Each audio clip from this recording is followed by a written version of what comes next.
I'm Simon Kane and you're watching A Taste of California. Here, perched on the Pacific Gold Coast between Los Angeles and Santa Barbara, is Ventura.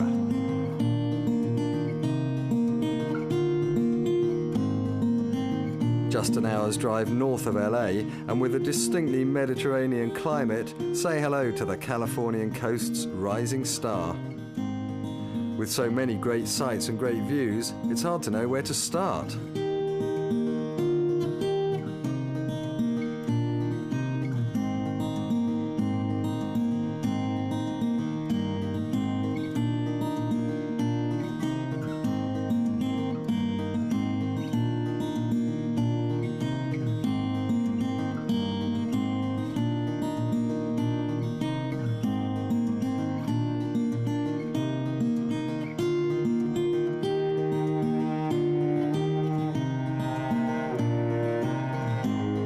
Clearest of days, start here in Grant Park, its most striking symbol being the wooden cross raised in 1782, the year of the founding of the first mission here, and since used as the perfect landmark for mariners out at sea. Conversely, from up here by the cross, you can look out onto what is without a doubt the most spectacular view of Ventura, the coast, the Channel Islands and all. But for a somewhat more scholarly view of Ventura, historian, author and ghost hunter Richard Sennett has some wonderful stories to tell. Like many California cities, Ventura began in 1782 with the founding of Mission San Buenaventura by the venerable Junipero Serra, the man who founded many of the California missions. All of the missions have a nickname. Santa Barbara is called the Queen of the Missions, but San Buenaventura was called the Venice of the Missions for the many canals they dug and the beautiful elaborate fountains that connected to a very unique water system. We had a 7-mile aqueduct that brought water in. The water was filtered, taken through underground clay pipes to function at our many fountains. Of course, in those days, the fountain was where you got your drinking water. So it's very important to us to keep this heritage alive here at our present Ventura.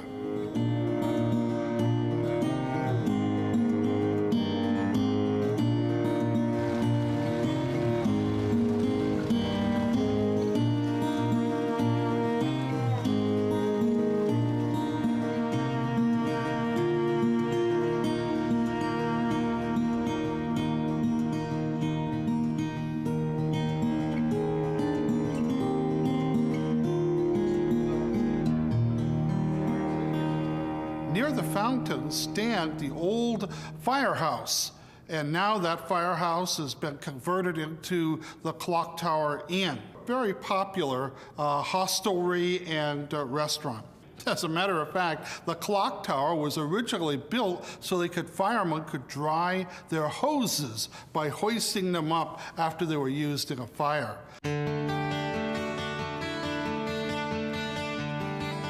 Ventura is particularly proud of its harbour, and not without good reason.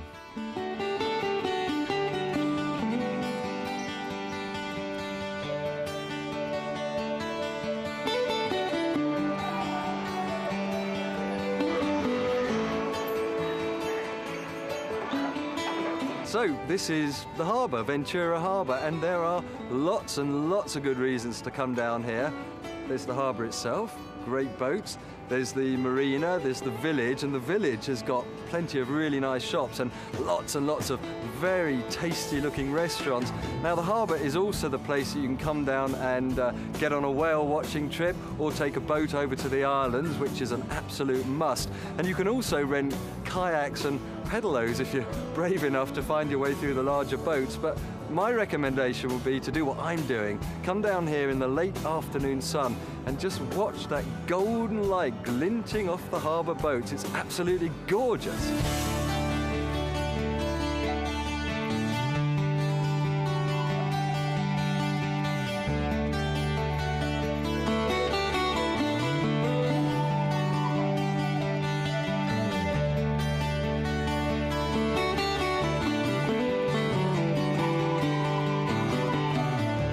In 1982, Michael Wagner set up Andrea's, which was pretty much the very first business established here at the harbour. It was a fish market, and he also sold fish and chips to the locals, and really everything went from there. And here's Michael, and here's his friend.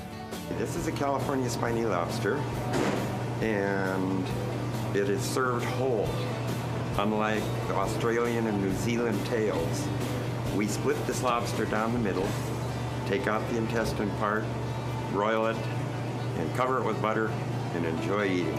And just look at some of the other gems on Andrea's menu today. Well, actually, on the menu every day.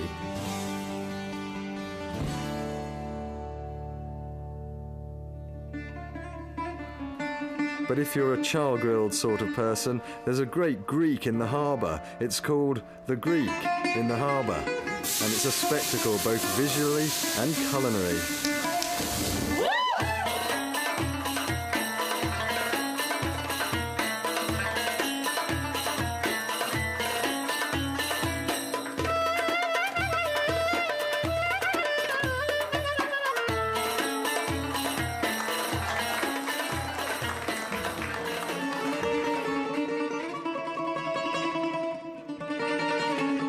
And at Spinnaker's Seafood Broiler, you can get outstanding seafood, broiled.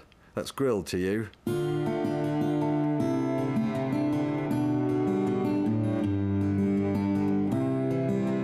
Well, not just seafood, lots of food, and cocktails too.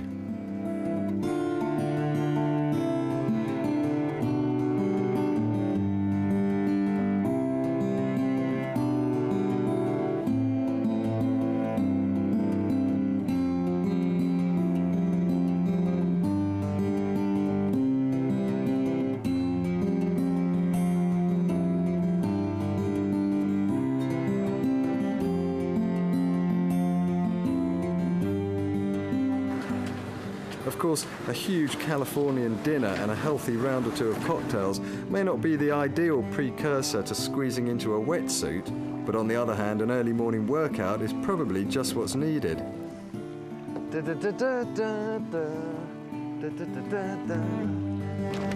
said earlier that you could take a kayak or a pedalo and paddle your way throughout the harbour, just alongside the larger boats. And I thought, well, this I really have to try, and I'm trying it, and it's absolutely lovely. And you know, I'm used to taking these kayaks out on the high seas, but this is really relaxing, and it's safe, and it's comfortable, and I really recommend it.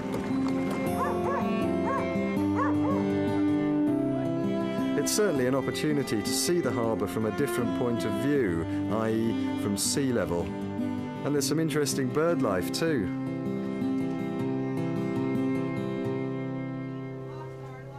And here's another way to see the sea, and hopefully what's in it too.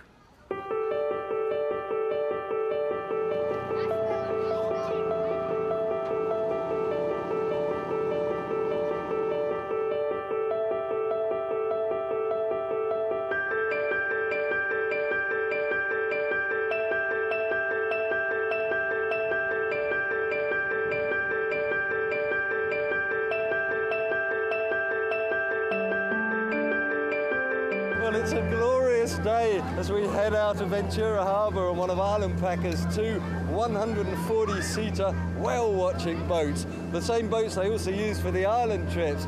Now, it's the sort of day you really pray for, weather-wise, when you're booking a trip on one of these boats, but there's a fair old swell. We're rocking around a bit. Anyway, we're hoping to see some humpback whales, maybe, certainly some grey whales, and I've been told we might be accompanied by dolphins and some seals. So, the sun is out, the sky is blue, and expectations are high.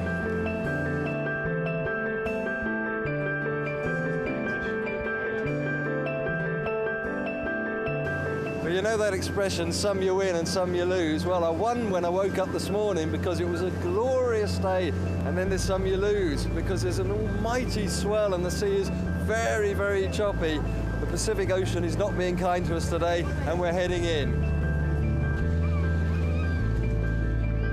this company really do know how to look after their guests, because with these kind of conditions, if they do have to come back, they reschedule you or they give you a refund. And sadly, you don't get that if you don't see whales. There's no guarantee of seeing whales, but you still have a fantastic day. So, as I say, some you win, some you lose.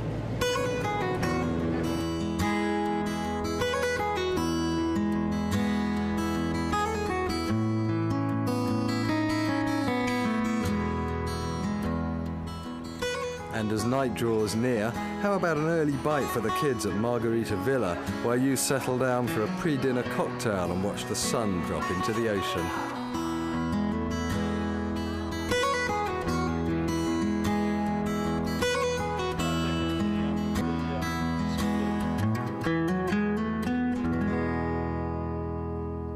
This here is called the Promenade, and it runs pretty much from Surfers Point, just ahead of the Crown Plaza Hotel over there, and it goes north for a couple of miles up to the river trail, and then it follows the Ventura River up to Ojai, and it's a place where people just come to have fun and chill out. You can cycle, you can skate, you can walk. It's just a great place. And why is it called Surfers Point?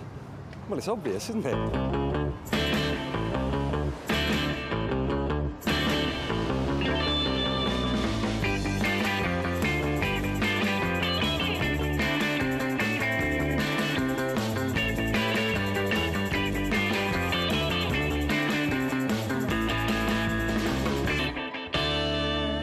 To the south of Surfers Point, the promenade narrows to the width of a cycle path, and you can follow that for several miles, in fact all the way down to the harbour. Now, sticking out into the sea right behind me, you can see a pier, and that was originally built to support the oil and agricultural industries, and when it was built, it was the longest wooden pier on the west coast, but the sea dealt several harsh blows over the years, shortening it by 200 feet and, well, effectively putting paid to that statistic. When you consider that Ventura is actually quite a small place, hasn't it got a lot of hotels? Which one's your taste? Well, for overall position, the Crown Plaza is in the middle of everything. It's downtown, it's on the beach, and has the most outstanding view afforded by any breakfast room I've ever breakfasted in.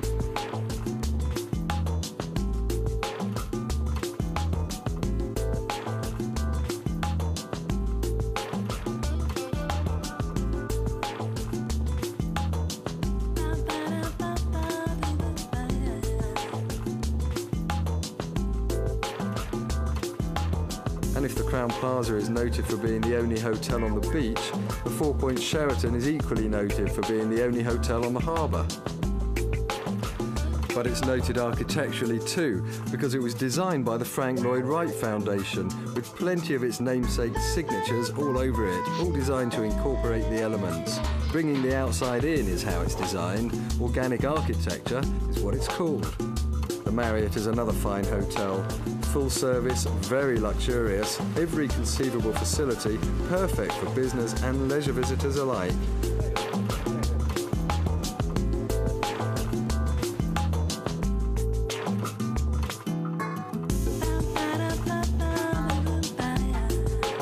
For you classicists, however, it's got to be the beautiful Bella Maggiore Inn.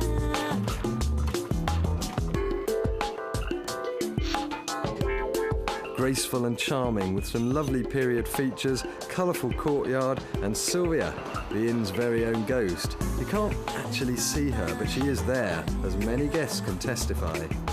Talk about testifying. This courtroom that we're now in was Superior Courtroom number 1. Some very famous cases were tried in this very environment. There was a young, idealistic lawyer named Earl Stanley Gardner. And he came and actually tried many cases in this very room. He was a flamboyant, dynamic individual. Once he got involved, tried to start his own business, but it failed. And he had a bad partner, just didn't work. So he came back and decided to augment his income as a lawyer by writing books. And he created the character Perry Mason based on himself, with some differences. Gardner lost about half of his cases, but in the books and later TV show, Perry Mason never lost a single one.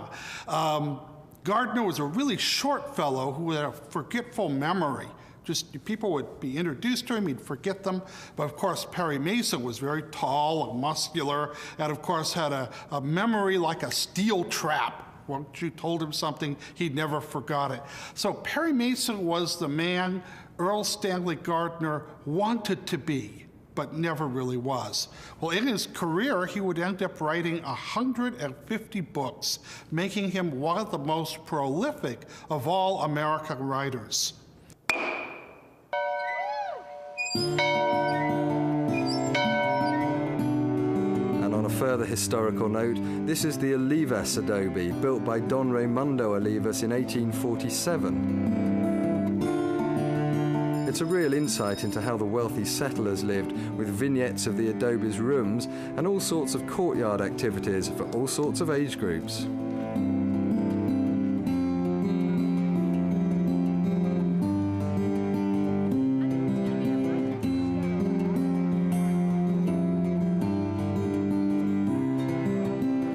And how do you get from the Olivas adobe to Patagonia? Don't even try, I'll tell you. It's just around the corner at the Great Pacific Iron Works. We're talking about Patagonia, the great outdoor store, proud of its dedication to preserving the last wild places on Earth, and where Chipper Bro is in charge. Patagonia is the brainchild of Yvon Chouinard. And as the founder and owner of Patagonia, he got his roots really as being one of the world's greatest mountain climbers and surfers. Being his home based here in Ventura, he started his blacksmith shop, and he wanted to find a piton that would really support his life with it. And with that, then he decided to find a pair of clothes that would last him more than one climb. And Patagonia was born right here in Ventura.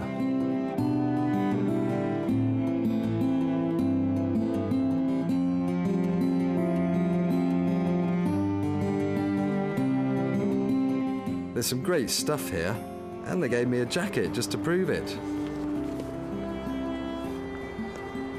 And while on the subject of the mountains, we were on the subject of the mountains, you know, Patagonia, Andes, mountains. Here are Ventura's Topa Topa Mountains, seen from Meditation Mount during one of the region's finest sights. It happens at sunset and it's called the Pink Moments. Now, just in case you're worrying about food again, here's a couple more offerings. The Aloha Steakhouse is right on the seafront, so you'd expect great steaks and seafood here as well.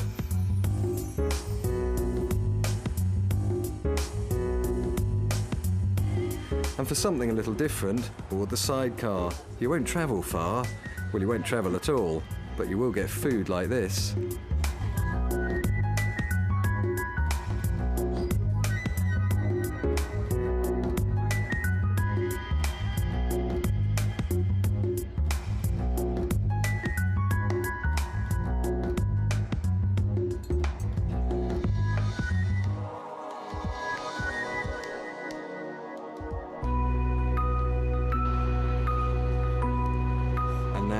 Let's go downtown, a place that combines culture and history, authentic and traditional architecture, an atmospheric main street with pretty little sidewalks, history, antiques, fashion, wine tasting, and, well, a little bit of pretty much everything.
downtown Ventura.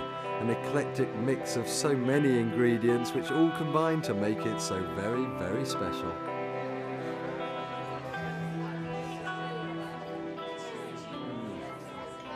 You know, there's a real buzz 5 days a week at Weaver Wines on California Street. The place is just drenched in atmosphere and the bouquet of fine wines, some 140 wines from all over the world, and many of them are really exclusive and you can only get them here or direct from the vineyard. So you can taste a flight of wines, you can enjoy a cheese platter, and it's just a really good opportunity to chill out and meet winemakers sometimes and chat to the owners, Steve and Sienna Weaver, and just have a good time. I recommend it.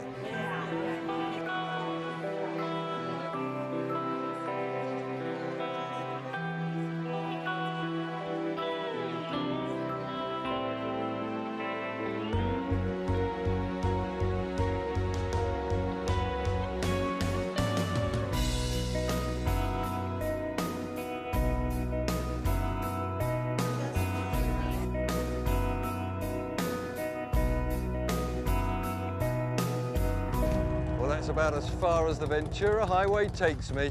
Goodbye.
I'm Simon Kane and you're watching A Taste of California. Raised in 1782, the year of the founding of the first mission here, and since used as the perfect landmark for mariners out at sea.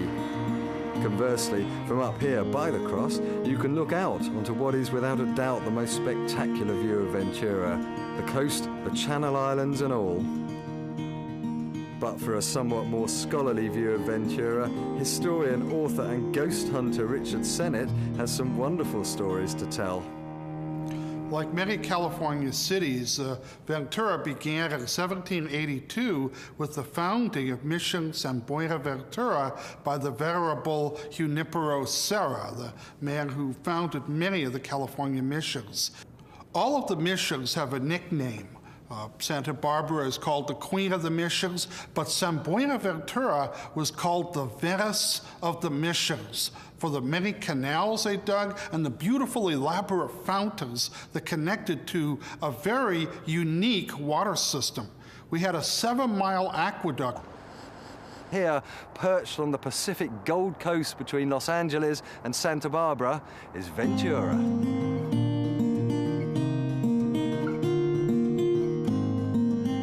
Just an hour's drive north of LA, and with a distinctly Mediterranean climate, say hello to the Californian coast's rising star. With so many great sights and great views, it's hard to know where to start.